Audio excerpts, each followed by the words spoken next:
I believe it's discriminatory. I think it interferes with states' rights, and we will work with Congress to overturn it.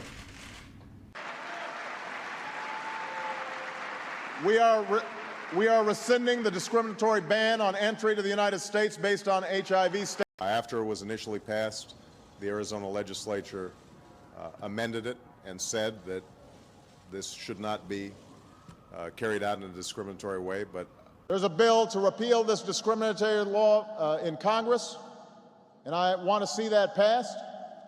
He's challenged discriminatory state immigration laws that not only risked harassment of citizens and legal immigrants, but actually made it harder for law enforcement to do its job.